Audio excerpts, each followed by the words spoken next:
Bismillahirrahmanirrahim. Esselamualeyküm değerli izleyiciler. Bir ekonomik boyut programıyla yine sizlerle birlikteyiz. Değerli hocam ekonomist Sinan Bayraktar'la beraber inşallah ekonomiye dair geçen haftadan bu haftaya neler yaşandı, ne gibi değişimler yaşandı bunları sizlere aktarmaya çalışacağız diyelim ve hemen hocama döneyim.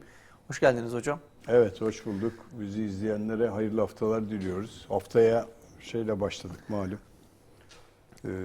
Terörle başladık haftaya. Evet. Ölen kalan bir şeyler gene eski günleri hatırlatan bir şey var. Allah beterinden saklasın. Amin. Ölenlere rahmet, kalanlara sıhhat, selamet diliyoruz. Allah korusun bütün insanlığı, bütün dünyayı, herkesi. Terör iyi bir şey değil. Ya hepimiz malum Türkiye bu konuda sürekli sınav veren bir ülke. Maalesef ki. Hafta tabii ki yoğun gene. Yani gündem bitmiyor. Bu arada sivil toplum kuruluşları seçimleri vardı. Ticaret Odası seçimleri. Biraz siyaset onlara damga vurdu. Biraz siyasi söylemler geldi. Özellikle İstanbul Ticaret Odası seçimlerinde. O haftaya damgasını vuran gelişmeler. Tabii ki yine siyasetin konuşmaları ben her zaman söylediğim gibi ekonomiyi şekillendiriyor. Ama Türkiye'nin en rahatsız olduğu konu yine devam ediyor. Duran bir şey yok. Daralan bir şey yok. Haftalık değişimlerde yine fiyatlar yukarı gidiyor maalesef ki. Türk insanı buna alıştı mı, alışacak mı? Hakikaten kötü gidiyor. Çarşı pazar gene pahalı. Anormal fiyatlar görüyorum. Gerçekten akıl almaz fiyatlarla karşı karşıyayız şu anda. Yani hakikaten gene ben yine dolaştım çarşı pazarı. Yine marketlere gittim. Durmuyor. Yani haftadan haftaya fiyat değişiyor maalesef ki. Maalesef. Yani bir hafta evvel aldığımızı bir hafta sonra alamaz vaziyete geldik. Pazarı kastetmiyorum. Sabit fiyat uygulayanlar da aynı şekilde gibi. Yani aktarlara giriyorum, fiyat yükselmiş. Efendim yani diğerlerinde bakıyorum marketlerin şarküteri tarafına ve diğerlerine bakıyorum. Etiketler yine değişmiş. Her hafta değişiyor. Şöyle söyleyeyim, çok özür dileyerek Estağfurullah, giriyorum araya. estağfurullah. Bir aylık bir ara vermiştik hatırlarsınız Evet, sizle. Ben evet. de bir ay içerisinde işle yoğundum. Evet. Evin alışverişini Evet, yapmadım unutmuştun. hocam. Kesinlikle Evet. unutmuştum. Evet. Bir ay sonra işte geçtiğimiz günlerde bir alışverişe gittik. Dedik evin eksiklerini toparlayalım. Yani yumurtadan örnek vereceğim belki. 2,5 lira. Daha fazla hocam. Daha yani fazla. şey olarak. Pazarda 30 2,5 tane liraya alıyorduk ya, gördüm. 39 liraydı, 40 liraydı. Evet. Şimdi 65 liraya Tabii, aldım. öyle. Öyle bir şeydi. Öyle maalesef öyle. Yani gerçekten vatandaşı çok yoran fiyatlar var. Yani bizler tabii belirli bir yaş, belirli bir gelir seviyesinde olan insanlarız. Hani ben başkalarına göre şikayetimi biraz daha az yapıyorum. Ama benim yakıt giderinden tut, elektrik, doğalgaz ve diğerlerine birçok şey eksiliyor benden de. Hepimizden eksiliyor. Allah herkesin yardımcısı olsun. Ama bu dua ile olmuyor bu iş. Yani dualarla bir yere gidemeyiz. Bunun tedbirinin alınması lazım. Yani gene Türkiye fakire fukaraya yardım eden bir görünümde. Avrupa'da berbat. Yani sokağa döküldüler ki hakikaten küreseli konuşacağız. Orası da kötü gidiyor. Tabii ki enerji fiyatlamaları gene konuşulan şeyler. Siyasi söylemler, dünyadaki işte o onu dedi, bu bunu dedi tartışmaları, savaşla ilgili gelişmeler. Evet. Bir kenti Ukrayna'nın geri alması bile bugün artık farklı bir bakış açısı getiriyor oradaki savaşa. Petrol fiyatları ile ilgili tartışmalar yine gündemde, enerji fiyatları. Türkiye'nin bu tip gelişimleri, seçim hattına doğru gitmesi sürekli her haftayı değerlendireceğiz Ahmet. Ve dolayısıyla bakış açısında ekonomiye her gün değişen bir şey görebiliyorum ben. Ben büyük kentte yaşıyorum. Yani bizi izleyenler de büyük kentte yaşayanlar var. Yani bugün Anadolu'nun diğer kentleri de büyük kent konumuna geldi artık. Türkiye gelişen bir ülke. 85 milyona varmış. Yani Türkiye 1970'lerin 60'ların ülkesi değil. Oldukça fazla gelişim sağlayan bir ülke. Bugün karayollarıyla, fabrikalarıyla, yatırımlarıyla, yani havaalanlarıyla, her şeyiyle Türkiye gelişmiş bir ülke. Bunu kimse inkar edemez. O geliştirdi, bu gelişmesi tartışması yapmamak gerekiyor. Ben yapmıyorum zaten. Her ağaç dikenin, her bir yapı dikenin, doğru bir yapı dikenin karşı ben saygı gösteriyorum. Eyvallah. Bugün bu ülkeye kim katma değer yaratıyorsa amenna ceketimin önünü iliklerim, elinde öperim yani. Herkes bir katma değer yaratabiliyorsa ülkeye, bu ülkede yaşayan çocuklarımıza biz gelecekte bir şey bırakabiliyorsak her hafta ekonomiyi doğru konuşmamız lazım. Hakikaten çok zordan geçiyor. Dünya zordan geçiyor, biz de zordan geçiyoruz. Yani bizim tabii ki %80 açıklanan enflasyonu ben saymıyorum bile. Rakamlara takılı değilim artık. Epeydir Biz bunları Ahmet kaç senedir program yapıyoruz. %15'leri de konuştuk. 15-17 olduğu zaman hocam enflasyon yükseliyor. Ben 40'larda hiper enflasyona gidiyoruz dediğim zaman herkes eleştirmişti beni. Evet. Hiper enflasyonu geçtik bile. Biz hiper dediğimiz zaman 100'ü geçtik. 100 enflasyon hiperdir. Evet. Yani bugün siz hastalıktan 12-8 yani tansiyonu aldığınız zaman 80 ile 120 tansiyon kan basıncında normal sayıdır. Ama biz 24 tansiyonu görüyoruz ve onunla yaşamaya çalışıyoruz. Çok zor.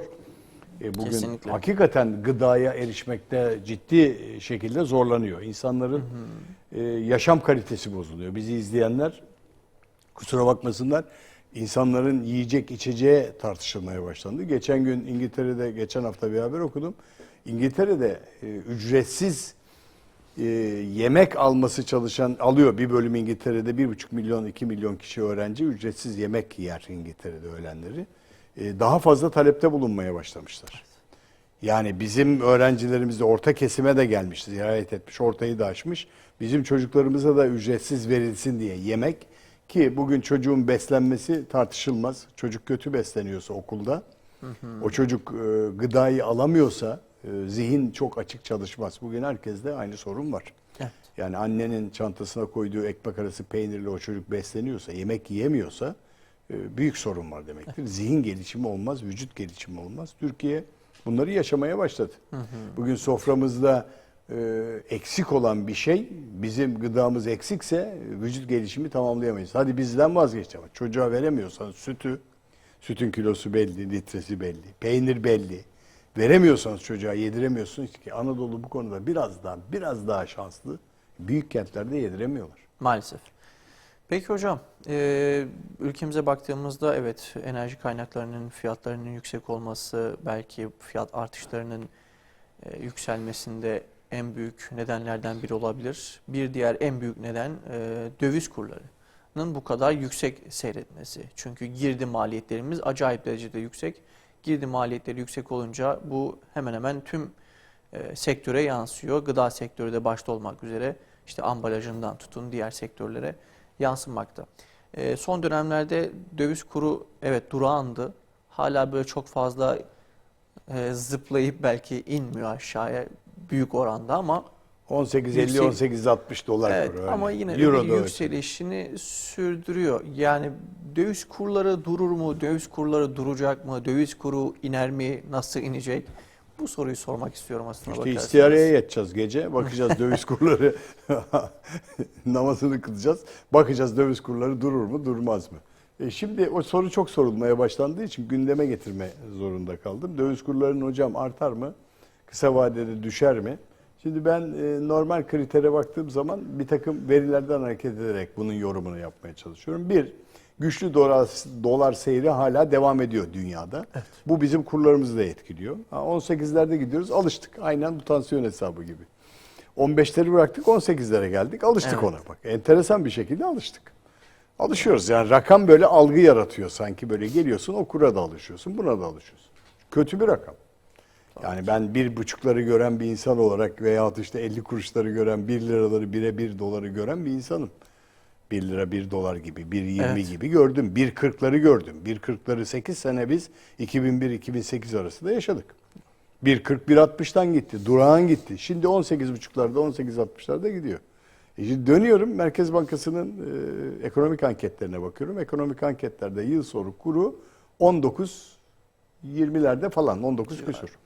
Enflasyon kuru 65'lerde. Cari açık açıklandı 39 milyar dolar. Biz ithalat yapmaya devam ediyoruz. Evet. Yapmak zorundayız ithalat. En büyüğü de enerji ithalatı yapmak zorundayız. Cari işlemler açığı 39 milyar dolar. 20'lerden, 18'lerden, 5'lerden, 3'lerden 40 milyar dolara doğru gittik gene. Demek ki sıkıntı var. Evet. Biz hala ithalat yapıyorsak, yapmak zorundayız. 18 liradan kurdan dövizi ödüyorsak bizim fiyatlarımız düşmez, gelmez.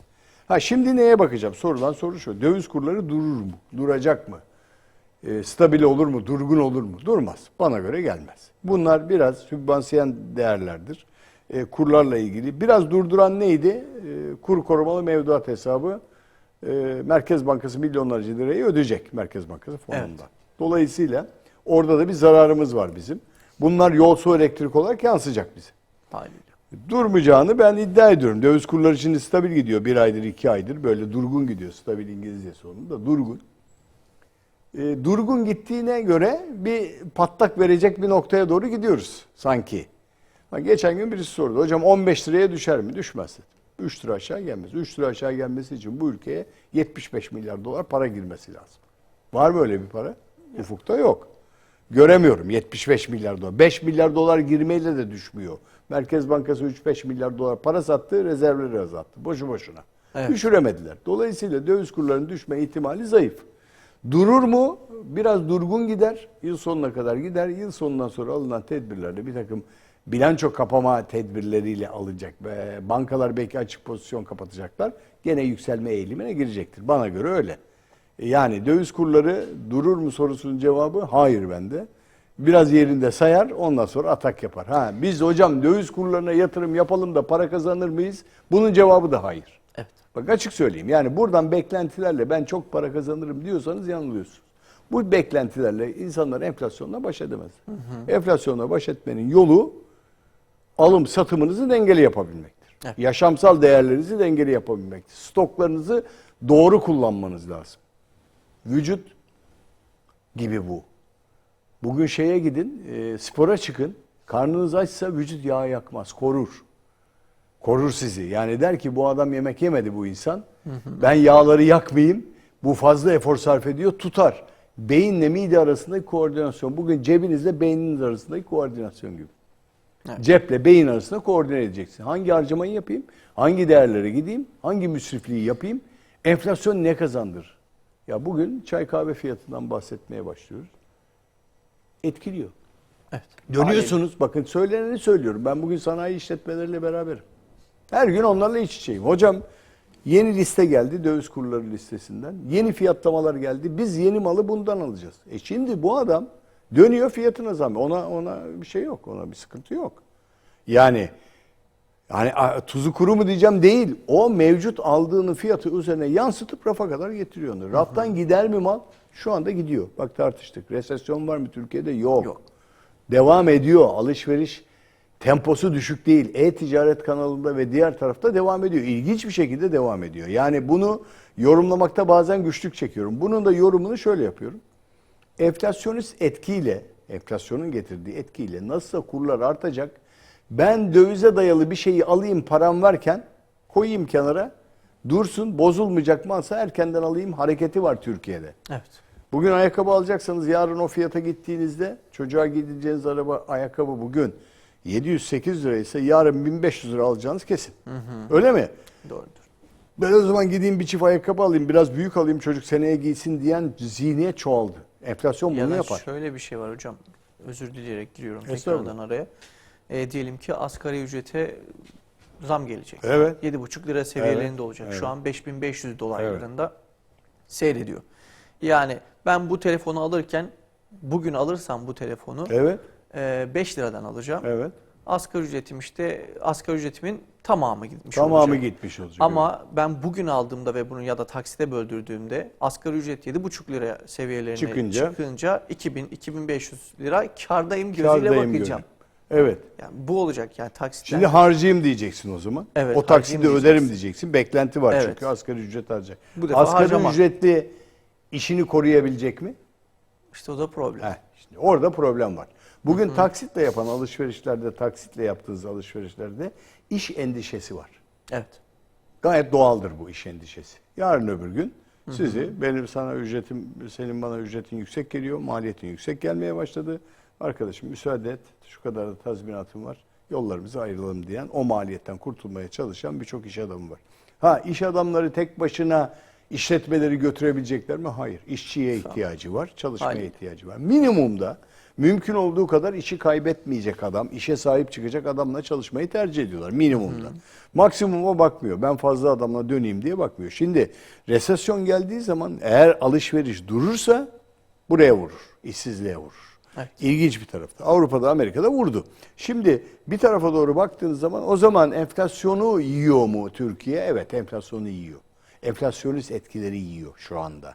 O hareketler oraya geliyor. Yani bugün 2500 liraya bir spor ayakkabı satılabiliyorsa bu ülkede, Bakın bana diyorlar ki hocam sen büyük marketlere gidiyorsun. Hayır.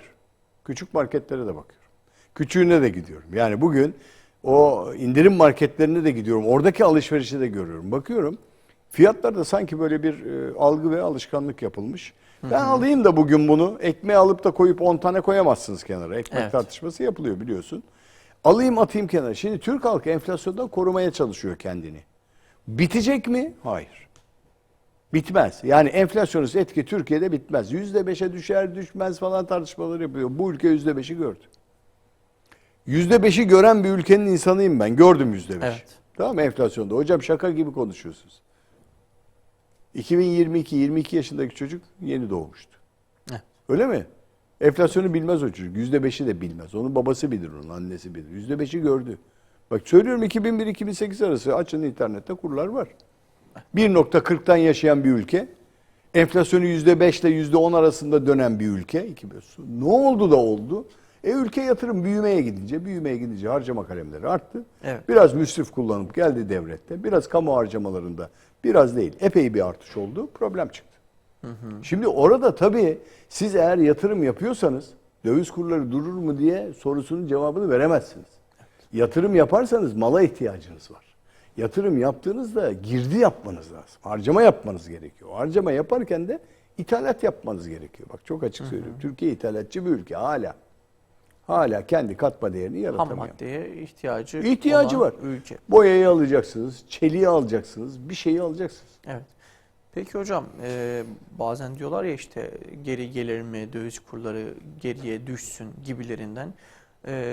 Türkiye'nin şu anki sanki ticareti, ihracatı bu dolar kuruna bağlı olarak ya da enflasyon Çok da fazla artmıyor Ahmet bu arada. Sanayi üretimde %1.9'luk düşüş var şu anda.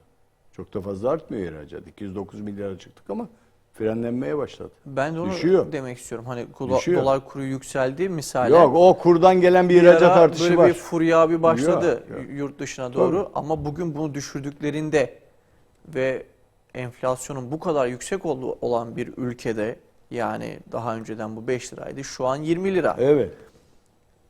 Dolar kuru bunu kapatabiliyordu bir Evet, nebze evet. ama dolar kuru düştüğünde otomatikman bunu kapatamayacaksınız. Yurt Evet. dışına göre çok daha pahalı bir Evet. izlenim görecek. Bu defa cari açığınız artmaya başlayacak çünkü ihracatınız düşecek. İhracat yapabilmek için ne yapmak lazım? İthalat yapmak lazım. Evet. Bak hocam o kadar basit mi? Basit ya. İhracat yapabilmek için ithal girdisiyle çalışıyorsunuz.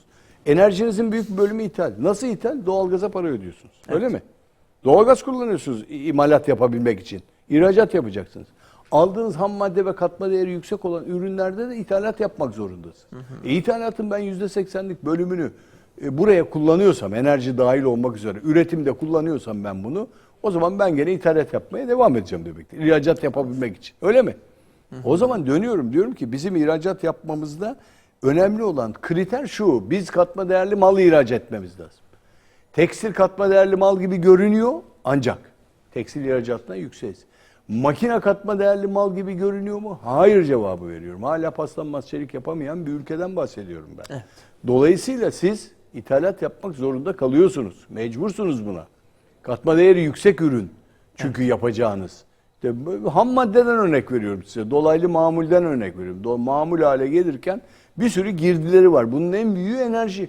Evet. Elektrik ve diğerleri. Doğalgaz da santral terminalleriyle çalışıyor. Şimdi siz bunu yaptığınız zaman o zaman biz ithalat yapmak zorunda kalıyorsak bu dolar kurları durmayacaktır.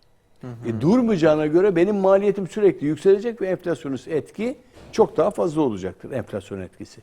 Şimdi enflasyonu biz düşüreceğiz. Hükümetin tedbirlerinde, vizyon politikasında enflasyonu düşürme var. Sayın Nebati, Sayın Cumhurbaşkanı da onu söylüyor. Aralık ayından sonra rahatlama başlayacak.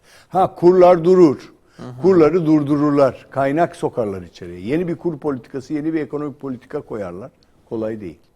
Seçime gidiyorsunuz. Bakın gövde gösterilerine dönmeye başlıyor seçim alanları.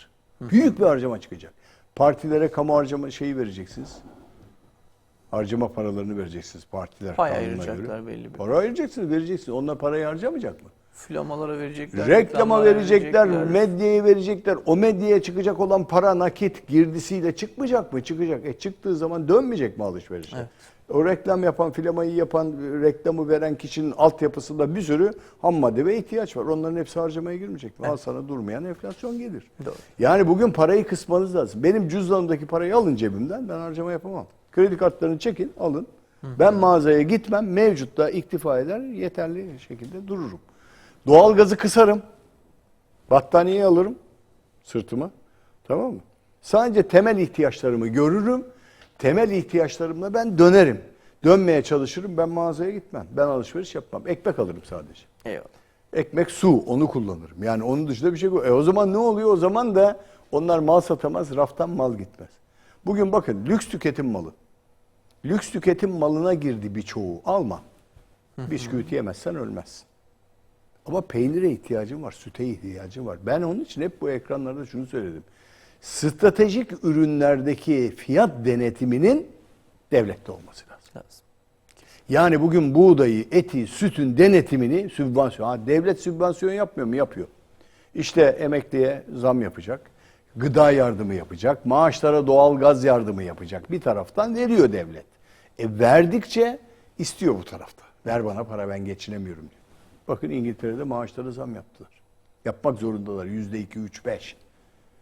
Adamlar bağırıyor. Bir tarafta bağıracaksınız. Yani bugün hep tartıştığımız konular onlar. İşte geliyorsun, hocam altının kuru artar mı? Altın kurları. Bak altınların şeyleri, fiyatları. Geçenlerde durgun gitti. Gene tırmanmaya başladı. Ben de onu soracaktım hocam. Evet. Kıymetli madenlerde Kıymetli bir madenler. artış Altın, gümüş. söz konusu. En çok altın konuşuyoruz. Haliyle. Altın gene artacak, gene artıyor. 980 lira seviyelerinde İndi. şu an 1060'larda, 1060'larda falan 1050'larda. gramı. Bakın sürekli de gidecek yukarıya. Bugün 1000 liralık fiyata alıştık mı? 1600, 1700 lira Evet. onsu olan fiyattan gidiyor muyuz? Evet. Devam edecek gene. Ben söylüyorum 6 aylık yatırım faaliyetlerinde gene altına yüklenmemiz lazım. Altın almamız lazım. Ki altın alan bir ülke burası. Evet. Ama bir tarafta onlar artarken bir tarafta da İstanbul Menkul Kıymetler borsası 4500. Gene millet borsaya yüklendi. Bak gene millet aldı paraları borsaya bastılar. Göreceksiniz bir düşmeye başladığı zaman eyvah borsada param battı. Bilmiyoruz çünkü o yatırımları da. Uzmanlığımız yok o konuda. Ülke olarak evet. Bilmiyoruz. Bakın finansal okuryazarları zayıf olan bir ülke. Sen bana söylüyorsun. Arkadaş bana diyor ki hocam hangi kağıdı alayım? Ya ben bilmiyorum. Ben bilsem zaten ben zengin olacağım yani orada. Dolayısıyla ben de bilmem onu çok fazla. Evet. O manipülatif bir takım olaylar vardır orada. Çok dikkat etmek lazım. Bugün en güzel yatırım organları işte altındır, dövizdir, gayrimenkuldür. Enflasyona karşı seni o korur. Dolayısıyla bunların üzerinde durmak lazım. Bunlara bakmak lazım. Ben her zaman aynı temkini, tedbiri öneriyorum yani. Enflasyonla yaşayacak bu ülke. Yani bugün baktığımızda altın yükselişe geçecek diyorsunuz yani 6 Evet. ay boyunca. Geçecek. Ama bu memlekette hocam ekonomist olmak zor değil mi? Yani biraz Yok zor magazinsel değil. konuya Bu girelim. memleket Şu biliyor. manada söylüyorum. Değil. Hakkınızı helal edin. Estağfurullah. Şimdi bunu konuşurken geçtiğimiz günlerde hatırlarsınız yani geçtiğimiz yıllarda doları birden 13 liraya kadar indirdiler. Evet, tekrardan yükseldi Evet, ama batan battı, kazanan kazandı. Ya kaç ay? Böyle bir gitti. Kaç ay 13 lira? Yok, ay bile sürmedi. Sürmedi hocam. yani. Sürmedi. Ona baktığın zaman sürmedi. Hocam düşecek mi? Daha düşecek mi? Yok ya bitti. Buradan ileri gidecek. Bak 18,5 lira, 18,60. Ya Merkez Bankası tahmin ediyor 19 lira diyor. Sen bana diyorsun ki kur düşecek mi? Düşmez. Bana göre hani düşse. Bak ben bütün bu söylediklerimi yiyeyim burada. Razıyım, rezil olayım burada açık söyleyeyim. Yeter ki 10 lira olsun, 5 lira olsun. Ben hocam sen yanıldın densinler. Burada yanılmaya amenna razıyım. Yeter ki ben Eyvallah yanılayım hocam. burada. Hani düşse. Yani. Peki hocam. Evet. Ağzınıza sağlık. Estağfurullah. Sizleri biraz dinlendirelim.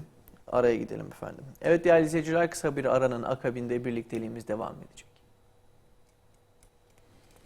Dön.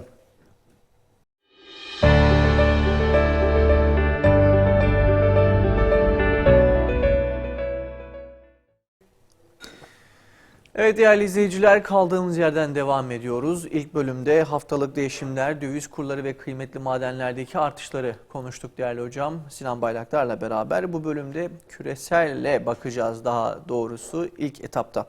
Hocam küresel ekonomide kötüye gidecek şeklinde bir yazılar var, makaleler var. IMF'in bazı açıklamaları var.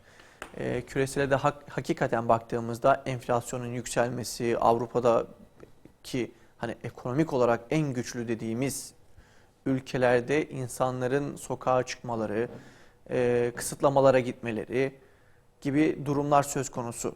Bu konu hakkında neler söylemek istersiniz? Küresel sistemde değişim. Vallahi küresel sistem dünyadaki en kötü dönemini yaşıyor. Yani bugün dünyaya baktığın zaman dünya ülkeleri, çok gelişmiş olan ülkelerde ciddi sıkıntılar var. Örneğin İngiltere'de 3. çeyrekte daralma var. Euro bölgesinde büyüme tahminlerinde sıkıntı var. Büyüyebileceğiz mi? Yani bunlar o kadar önemli hale gelmeye başladı ya, Amerika'nın kriterleriyle yürüyoruz. Amerika'da işte enflasyon düştü mü? Geçenlerde bir hafif bir düşüş oldu Amerika'da. Enflasyon düştü diye. Evet. O herkes sevinmeye başladı enflasyon düşüyor diye.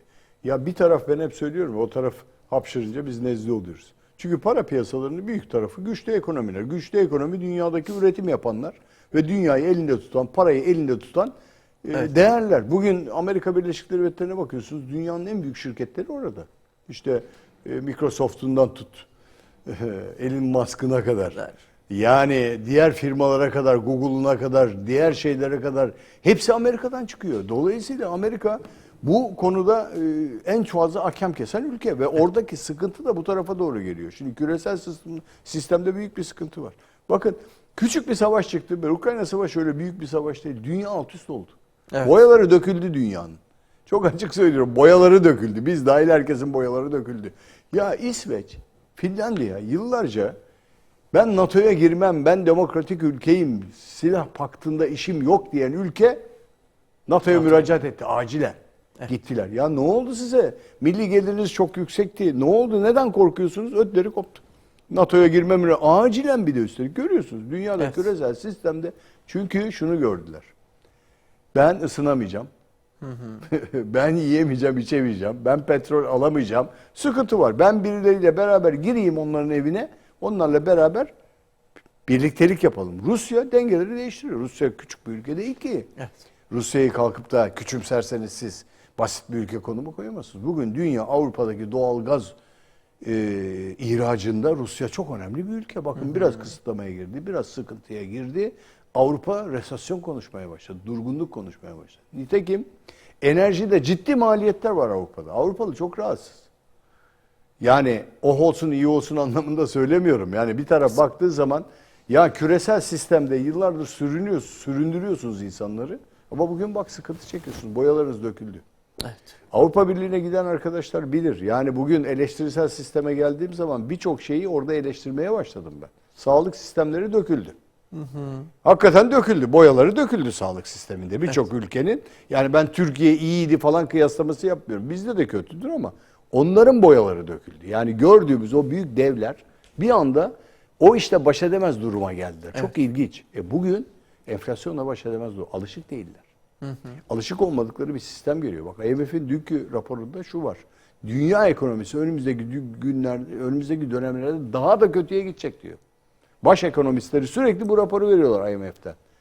Yani keyfinden vermiyorlar bu raporları. Bak dikkat edin diyorlar dünya yöneticilerine, Finans ve Merkez Bankası yöneticilerine, daha kötü ekonomilerle karşılaşacaksınız.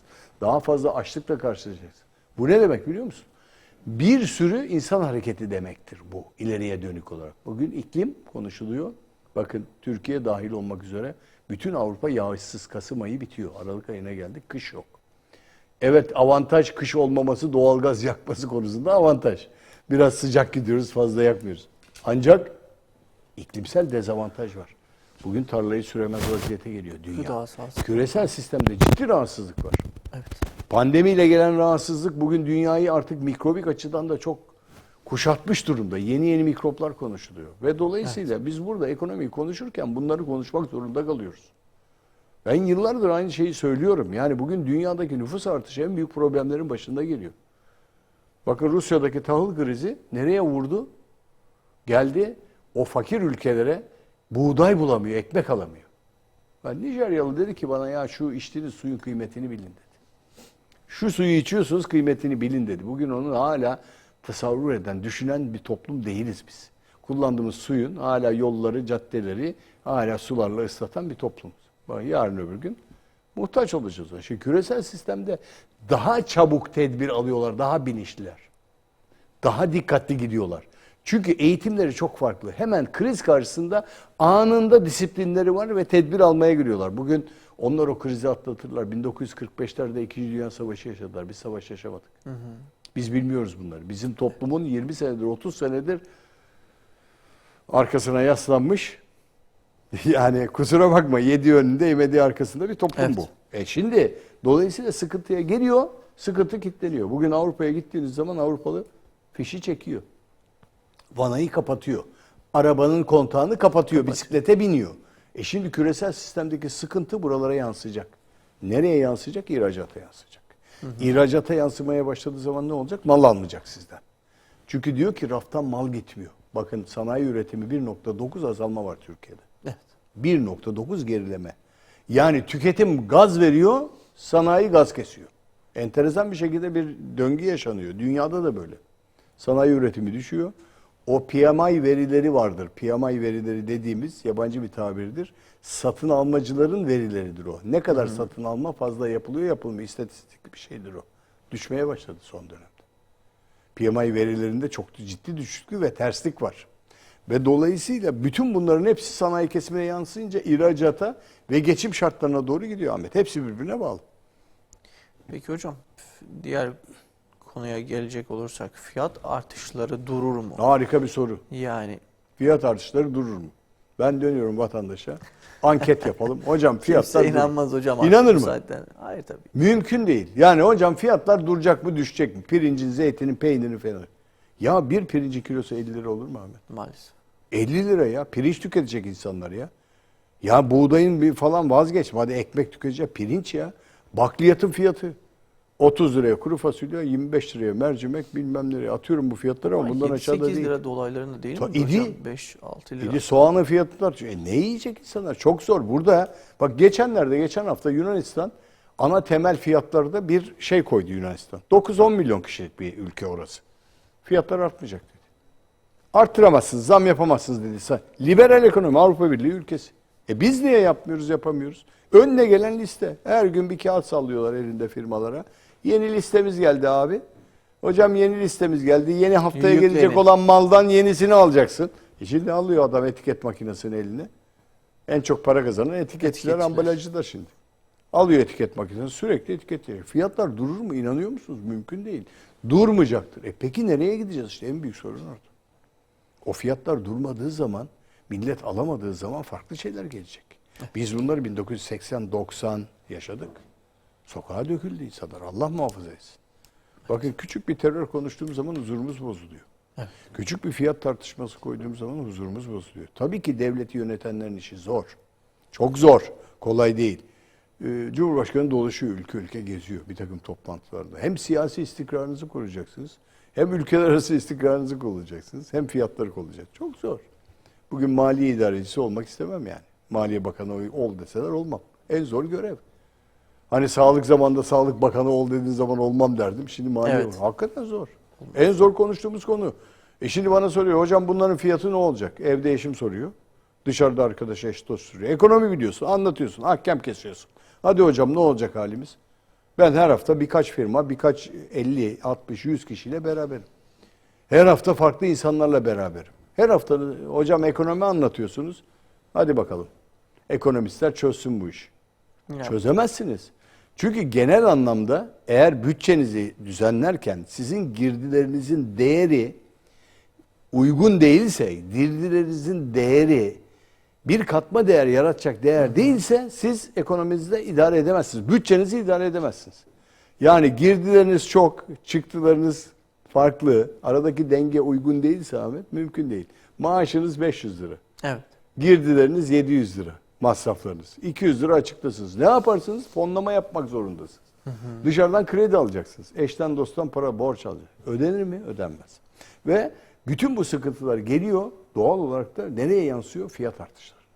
Şimdi ben eğer yarın soframdaki peyniri, zeytini daha farklı fiyattan alacaksam bunu stoklama imkanım var mı Ahmet? Mümkün değil. Değil. Bugün işte Bozulmayın. kuru fasulye, soğanı bilmem neyi. Eskiden atalarımız kilerlerde, tel dolaplarda ürünleri muhafaza ederlerdi.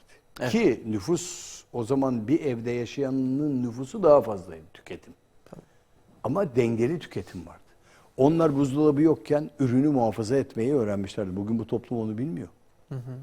Bugün ürün muhafazasını bilmiyor. Bakın bu kadar hastalıkların baş sebebi, kanserojen olmanın baş sebebi ambalaj ürünleri ve raf ömrünü uzatan ürünlerdir. Evet. Bir sürü katkı maddesidir. O kimyasalların %90'ı da şeyden gelir. Yani Avrupa Birliği'nden falan ithal ederiz o kimyasalların büyük bölümünü zehirlenmek üzere. Evet. Gübreniz, meyveye sebzeye vurduğunuz ilaçlama hepsi ithalattan geliyor büyük oranda. Kesinlikle. İthalattan. Orada bile dışarıya döviz ödüyoruz. Düşün, zehirlenmek için dışarıya döviz ödüyoruz. Şimdi insanlar dönüyor, organik arıyorlar. Var mı organik soruyorum? Yok. Fiyatı yüksek olana doğru gidiyorlar. Orada da fiyat tırmanıyor organikte, iyi gıdada. Ya geçen gün ben sana fiyatlar durur mu diye enteresan bir fiyat vereceğim Ahmet. Yani hakikaten ya güleyim mi, ağlayayım mı, serzenişte mi bulunayım diye söylüyorum. Bir aktara girdim. Aktar şey satıyor. Yani kuru yemiş ve diğer ürünleri satıyor. Biber falan alacağım bir şey. Ya kuru incirin fiyatı 260 lira. Ya bir kuru incir. Ya dedim ki ya bu fiyat doğru mu ya? Abi doğru dedi. Peki dedim bakın incirin fiyatını anlatıyorum. Halk bunları. Peki satılıyor mu dedim bu? Yani satılıyor ama dedi ben fiyat değiştirirken utanıyorum dedi adam. 260 lira incire ben verip yemem. İncir 260 lira. Ya korkunç bir para yani. Tabii ki hocam. Antep fıstığı var aynı yerde 330 liraydı kilosu.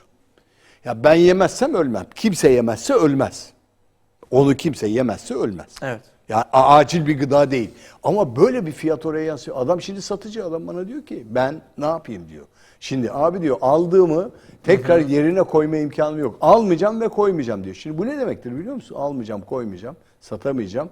O adamın yarın öbür gün o dükkanı kapatması demek. Evet. Çünkü mümkün değil satamayacak ki. Ben standartı Engeli yüksek olan bir semtten bahsediyorum size. Evet. Şimdi döndüm o gün aynı gün pazara gittim. O incirin fiyatına baktım 60 liraya, 70 lira, 80 liraydı. O incirin. Ha o kalitede mi? Değil. Bak açık. Ama o adamın dükkan maliyeti var, elektrik maliyeti var, sistem maliyeti var, nakliye maliyeti var. O alsatçı. Ama tarladaki getiren adamın, onu o vaziyete getiren adamın da yüksek bedel isteme hakkı var mı? Var. Şimdi gelip o fiyat 400 lira, 500 lira. Ya etin kilosu 150-200 lira, incirin kilosu 260-300 lira. Bir kuru yemişin kilosu 300-400 lira. Ya anormal fiyatlar çıkmaya başladı. Yani 1000 lira para olmaktan çıktı. Şimdi halk geçiminde resmen bağıracak. Ha seçime gidersiniz, bunu seçersiniz, onu seçmezsiniz, bunu verirsiniz. Düzelir mi? Çok zor. Çünkü kaynağı belli olmayan, kaynağı iyi olmayan, kaynağı güzel olmayan bir şey düzelmez. Kök nedenleri çözemediğiniz takdirde düzelmesi çok zor. Hocam buradan konuşuyorsun, kök neden kolay çözülmez. Ben hükümette değilim. Ben ekonomiyi yorumlarım, ben çıkarım işin içinden. Ben hükümette olursam farklı şeyler yapacağım kesin. Ne olursam ben hükümete talip de değilim. Ayrıca öyle bir şeyim yok. Beklentim de yok. Evet. Allah muhafaza etsin. Yani çok zor ama. Yani insanlar bugün Ahmet sen işte bir ay evinden uzaktın. Görev nedeniyle geldin pazara çıktın. Feleğin şaştı. Hakikaten çok bayağı Şaştı bir tabii. hadise oldu. Ufak bebem var Şaşırdım biliyorum yani. alacaksın o çocuğun bezi var bilmem nesi var her şeyi var. Allah sağlığını versin. Yarın bir gün o çocuğa biz uygun bir dünya bırakmamız lazım. Nasıl yapacağız onu? Çok zor Ahmet. Yani işte şimdi tartışmalar geldi. Hadi bakalım emekliye zam yapacağız mı? EYT çıkacak mı? EYT'yi açıkladılar en sonunda geldi. Açıklandı şeyleri. Kriterleri açıklandı. Açıklandı. Bekliyor millet onu. EYT geldiği zaman ne olacak abi? Firmaların bir sürü kıdem tazminatı yükü çıkacak şimdi. Firmalar şimdi o kıdem tazminatı yükünü karşılayabilecek mi? Emekli olacak adam. Ver paramı diyecek bana. Evet. Öde hesaba yatıracak. Emekli oluyorum diyecek. Devlet bir tarafta büyük bir yük alacak. Hadi buyur. İki tarafı kambur. Şimdi EYT çıksın tamam çıksın. Ya bu hocam, Çok kötü ya. Özür dileyerek söylüyorum Yani da. estağfurullah. Hani tabii ki izleyen kişiler de vardır bu manada. Herkesi muaf tutarak genel bir konuşma yapıyorum şu an. EYT hakikaten bir yük değil mi? Yani şu an 50 yaşındaki bir adamın emekli olması hak mıdır yani? Ya Türkiye'de biz Yoksa- onu yaşadık. Biz 40'lı yaşlarda emekli olduk. Hiç uygun bir şey değil. 40'lı Şunu- yaşlarda emekli Evet. oldum ben. Yani 25 sene 5.000 iş günü prim ödediğin takdirde emekli olursun. Kadınlarda 20 sene 5.000 iş günü ödediği zaman emekli olursun. 38 yaşında emekli olanlar var. 16 yaşında sigortalı olup 35 yaşında emekli oldu bu ülkenin insanları. Evet. Hala emekli maaşı alıyor. Yani 5 çalışan bir tane emekliye bakıyor. Düşünebiliyor musun yani bu ülkede? Yani SSK'nın veya SGK'nın yükünü tahmin edebiliyor musun? Korkunç bir yük var işin içinde. Şimdi hak mıdır, adalet midir? Avrupa'ya gidiyorsunuz 65-67. Şimdi hocam oranın ekonomisiyle burayı kıyaslama. Hem markete gidiyorsunuz, yaşlı bir arkadaş oturuyor benim yaşımda. İhtiyar bir adam oturuyor orada. Ne iş yapıyorsun diyor. Markette satışçıyım diyor. Emekli olamadım mı? Olamadım ya. Bekliyorum ben diyor. Bekleyecek. Şimdi bugün Türkiye erken emekliliğin sıkıntısını çekti. Neden çekti? Siyasilerin bu taviz ve popülist yaklaşımlarından çekti. Evet. Yıllarca düzeltmediler. Yani bugün hala aynı popülist yaklaşımlar var. Evet. EYT de onlardan biridir veya diğer emeklilik işlemleri de ondan biridir. Ha bu ülke 65 yaşına kadar çalışmayı kaldırabilir mi? Görevler boşalmaz. Genç nesli ne yapacaksın? İşte ülkenin gelişiminde sanayi tarafı, işçi kesimi ve farklı bir kulvar getirmek lazım. Asıl kök nedenleri çözülemedi. 100 yıllık Cumhuriyete bakarsanız 1923'ten bugüne kadar birçok şey gelmiştir. Zaten fakir bir ülkeydi. Evet. Savaştan çıkmış, savaş değil. Osmanlı'nın bittiği bir dönemden yeni bir cumhuriyete doğru giden parası kalmamış köylü devleti, işçi devleti, işçi de değil de köylü devleti. Yani tarımla uğraşan bir devlet, tarımı da nakledemeyen, yetiştiremeyen bir yapı vardı Osmanlı'da. Bugüne geldiği zaman sanayi devrimi yapılabildi mi? Hayır. Sanayi işletmesi yapılabildi mi? Hayır. Bakın tarihe baktığınız zaman biz Avrupalı sanayi devrimi yaparken biz kültür devrimi falan hiçbir şey yapamadık. Eğitimde de bir şey yapamadık. Dolayısıyla bunların hepsi üst üste konduğu zaman gelişemediğini ve milli değeri arttıramadığını görüyoruz. Türkiye bugün 1940'ların, 1923'lerin Türkiye'si mi? Hayır. Birçok katma değer yaratan 30 milyon, 25 milyon, 5 milyon nüfuslardan 85-90 milyona gelen bir ülke. Konumu çok özel bir ülke burası da. Birçok tartışmalara da sebep oluyor. Şimdi baktığınız zaman asgari ücret geldi. Aralık ayında bağırıp duruyoruz. Evet, bir ay sonra bunu net... bu önümüzdeki günlerde hep asgari ücret konuşacağız. Biri 10 diyecek, biri 8 hocam diyecek, biri 7 diyecek. Sokakta da onu soruyorlar bana. Evet. Hocam asgari ücret sizce ne olur? Hadi asgari ücret totosu oynamaya başladık. Geçen sene tutturduk Ahmet biliyorsun. Evet hatırlıyorum. Geçen sene tam isabet yapmıştım tam yani. İsabet. Gene verileri topluyorum. Bakayım gene bir isabet yapacağım. Şimdi tahminen 7.500-8.000 aralığında bir asgari ücret var tahmin edilen. 8.250-7.250 arasında döneceğiz.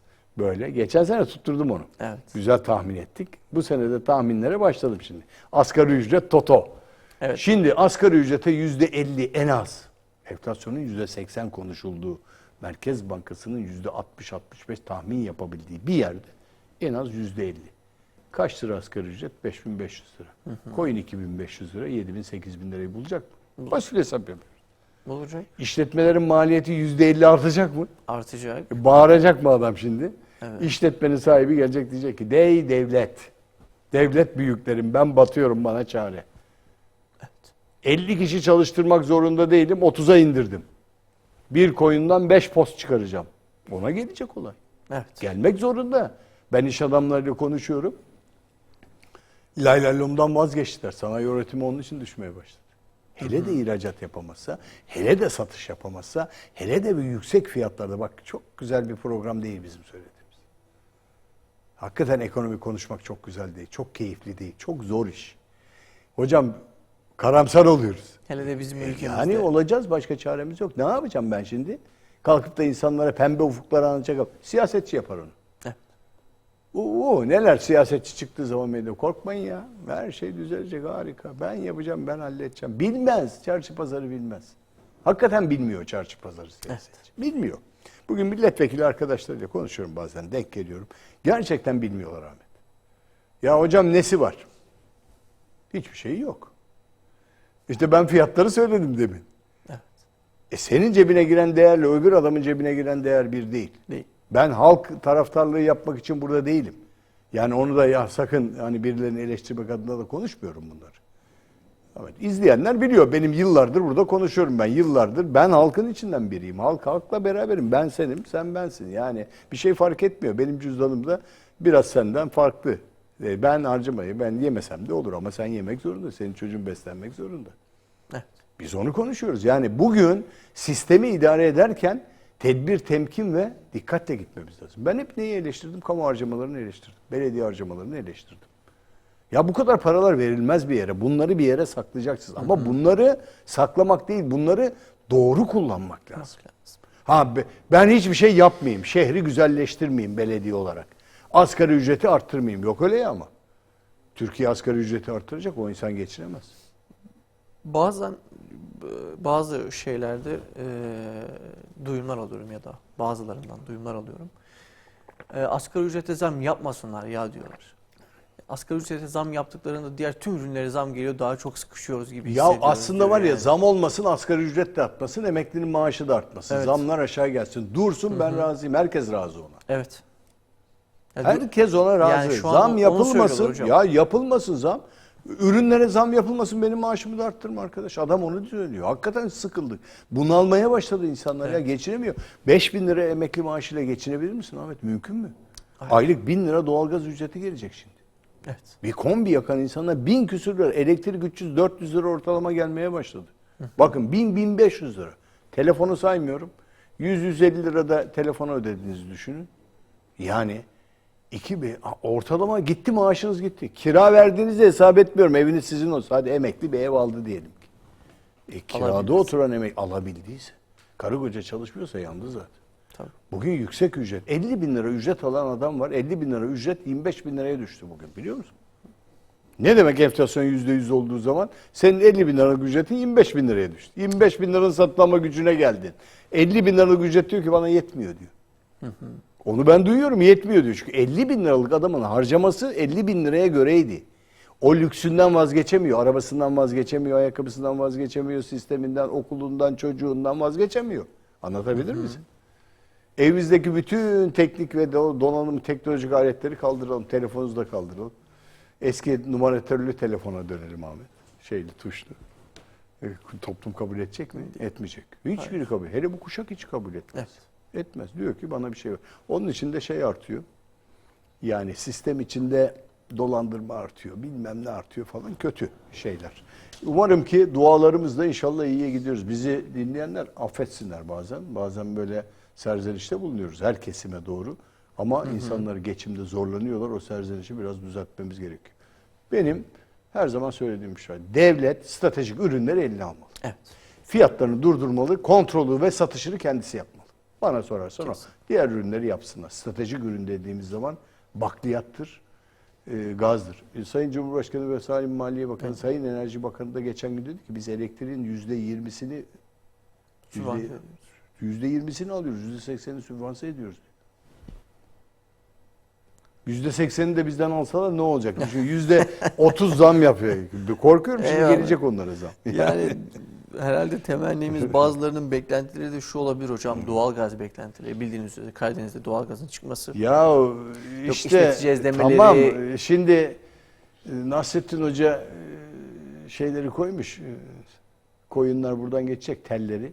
Burada koyunlar tüyleri takılacak. Ben alacağım, bu tüyleri toplayacağım. Şuradan koyun sürüleri geçiyor ya. Onlardan yün eğireceğim. Tamam, hesap doğru. Ama cebi olan iyi konuşur. Tabii. Hoca bir gün gitmiş bir köye. Hoca demişler sen her şeyi iyi biliyorsun. Bizim gibi. Anlatsana. Hoca demiş ki para verin. Bedava konuşmam demiş Nasrettin Hoca. Ya demişler konuşacaksın. Para ver. Ya biz olur mu? Sen iyi hocasın, ilim adamısın. Parayla mı konuş? Ben parayla konuşurum demiş. Almış bir keseyi, koymuş kenara. Konuşmuş, gitmiş, sonra keseyi tutmuş, bunları vermiş. Alın demiş paraları. Ya hoca ne oldu demiş. Niye yaptın? Demiş ki bak para alırsam beni dikkatle dinlersiniz. Para aldığım için. İkincisi hoca demişler çok güzel anlattın. Cebinde parası olan güzel konuşur demiş. Ama o para demiş adamı konuşturuyor. Şimdi zengin adam güzel konuşur. Yani bilimi, ilimi güzel konuşur. Rahat çünkü. Tuzu kuru derler ya. Evet. Hoca da demiş ki alın paranızı. Bak parayı verdiğiniz için beni dinliyorsunuz. Bugün ödediğimiz şeyin kıymetini biliyoruz. Bilginin değerini biliyoruz. Onun da bir kıymeti var. Bir fıkrayla bitirmiş olduk Eyvallah programı. hocam. Ağzınıza sağlık. Çok Estağfurullah. teşekkür ederiz. Sağ olasınız. Evet değerli izleyiciler, Ekonomik Boyut programının sonuna geldik. Haftaya aynı saatte görüşmek dileğiyle. Hoşça kalın. Allah'a emanet olun.